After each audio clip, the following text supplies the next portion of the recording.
Hello everyone and welcome to a new pen display review. This time, Huion graced me with the Kamvas 22 Gen 3. This screen tablet is the next gen version of the Kamvas 22 Plus, which I also made a video about and have been using for the last 2 years, and I will be comparing them throughout this review.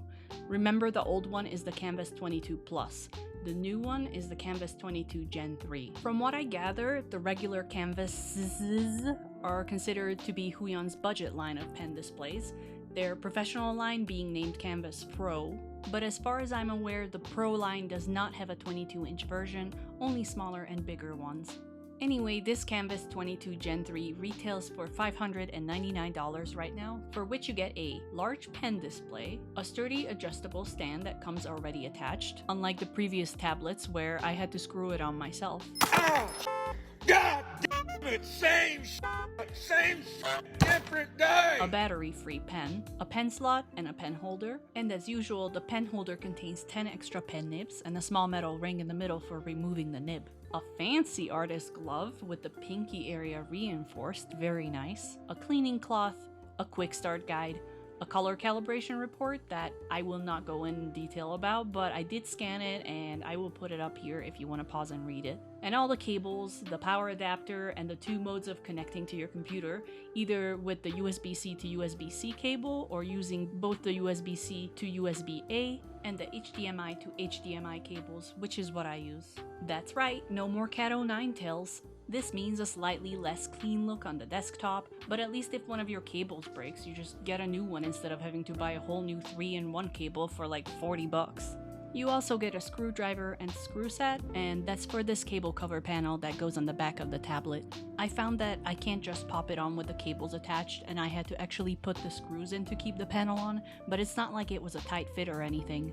First, I wanted to talk about the pen, so we can turn our full attention towards the tablet after this. There are two main differences between this pen and its predecessor. Previous version. One of them is a third button. I love shortcuts, so it's a welcome addition. The other difference is that this pen uses Huion's PenTech 4.0 technology, which means it's got a different kind of chip that enhances pen pressure sensitivity and cursor tracking.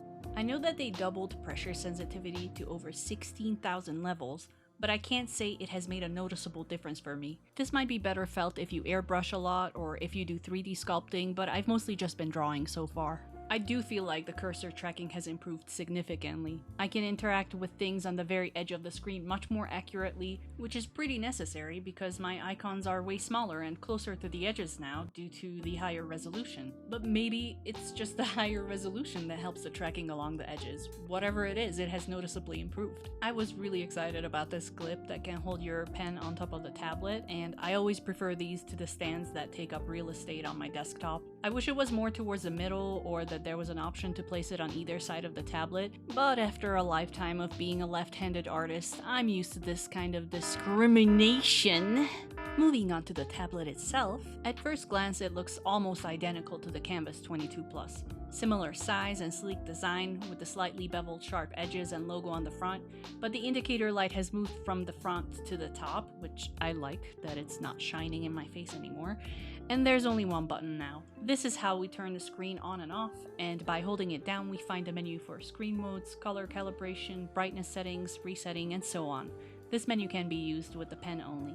A brand new feature that I've never seen on another display is this LED ring on the back. This is an ambient light that you can customize in the Huion driver. You can choose between 12 colors, change its strength, make it breathe for some reason, or turn it off entirely. Unfortunately, you cannot sync it with your music, nor can you have it replicate the color temperature of movies or whatever else is on your screen, but maybe that's something they could include in a future driver update. I'm all for ambient lighting, which is why I got my lava lamp in the first place, but the light of this LED ring is almost unnoticeable if you got other screens on your desk like I do. I'm sure it's more atmospheric if it's just your screen display in front of you. Overall, I think it's a nice new feature. The Kamvas 22 Plus already had a full laminated display with an etched anti-glare glass. That's a mouthful. And the new Kamvas 22 Gen 3 also has this, but now it's called the Kamvas Glass 2.0. It's an anti-glare, anti-sparkle, full laminated screen with such minimal parallax that it's practically non-existent. It's officially described as having a paper-like texture. which I disagree with. I don't think it's that textured, but it has a nice natural drawing feel to it. I prefer matte screens, especially for drawing, and this one is nice and matte without being overly textured. Give me 5 to 8 years and I'm gonna draw a hole into this one too, like I did with my old Cintiq. This thing attracts greasy fingerprints like nothing else though. I made the mistake of touching it without gloves during unboxing, and I could not take a single vanity shot after that because the screen was immediately covered with my hand oils. Made me feel like I was Winnie the Pooh trying to do a tech review, hands dripping with honey. Anyway, I cleaned it later with Dawn. One of the most significant upgrades of the screen is the resolution. The previous gen had 1920 by 1080, and the Gen 3 finally has 2.5K resolution. Either Huion is listening to reviewers or just moving with the times, because the 1080p screen was the only complaint I've seen people mention of the Kamvas 22 Plus, and now 2 years later at this large size, I think 2.5K should be standard. Of course, this will be one of the main differences between the regular Kamvas and the Kamvas Pro. For now, 4K is probably reserved for Huion's professional line only, and that's fine with me. The upscale between 1080 and 1440 will be way more noticeable than the difference between 1440 and 4K would be. Some might already consider these icons to be too small, and I also noticed having to reach way further on here to use the buttons and menus I used to just click on my other tablet. As soon as I got this one, I had to reorganize my drawing program's UIs to one side, and I'm still fiddling with it. I mean, it's only been a month and I haven't even opened Blender or Toon Boom, but it's a nice feeling having all this real estate without chunky menus on the side. And also they upgraded the display's refresh rate. Instead of 60Hz, now it goes up to 90Hz. According to Huion, this difference should be delivering up to a 50% improvement in display smoothness and line rendering speed, but this is another thing I can't say I've noticed myself. Of course, this difference might be felt when animating or gaming. I actually just upped the refresh rate to 90Hz like 2 weeks ago, because apparently Windows doesn't do that by default, so don't forget to check this in your display settings if you get this tablet. And I guess this is a good time to mention that I'm still using Windows 10 and my experiences are limited to this operating system. The Huion driver is very similar to the previous one. It handles the screen display, the pen, and whatever other Huion accessories you have, the key dial in my case. By the way, I was not able to carry my preferences over to the new driver, so that sucked. In this driver, you can customize pen pressure, button functions, and even the ambient light separately for each program you want to use.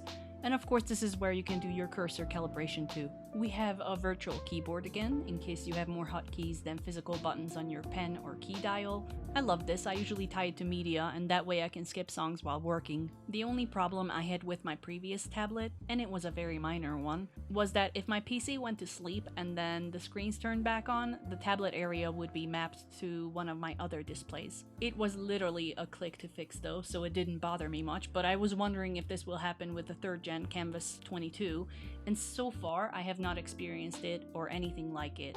That might mean it was the old driver's fault, but with this new screen display, even that one small annoyance is gone. By the way, if your screen turns off for energy saving, the ambient light will stay on. My final conclusion, the Huion Kamvas 22 Gen 3 is my favorite pen display as of now. Was gonna say the best I have ever tried, but I'm not like a professional reviewer or a collector or anything. Install and setup was easy, looks beautiful, works fantastic, drawing on it is fun and uncomplicated, plenty of customizable settings, reliable driver as of now, but I will say this, during the last 2 years of using a Huion product, there was never a driver update that would have, I don't know, deleted my preferences or messed up anything, so I don't expect that to happen. Maybe if you moved your tablet around a lot, it would be burdensome, but I feel like a lot of its weight is the stand on the back. And also, where are you taking that big 22-inch tablet anyway? Naturally, if a newer version comes out, I'm more than happy to try it, but in my opinion, this is like the ideal 22-inch pen display. It's interesting to think about what the equivalent of this will be in 2 to 5 years. What could they change that would significantly improve on this experience? Maybe 4K display, wider gamut, an audio jack port, maybe an even slimmer design with no visible edges, although I'm not convinced that would be necessary, but it's kind of what happened to the screens of TVs, laptops, and cell phones, so who's to say it won't happen to drawing tablets? I'm pretty confident that unless something even better comes along, this will be my main tool for art. If you're interested in buying your own, I will leave links to Huion's official store and their Amazon US in the description below. Gigantic thank you to Huion for sponsoring this review, thank you for watching, and thank you for my dog for making disgusting mouth noises in the background.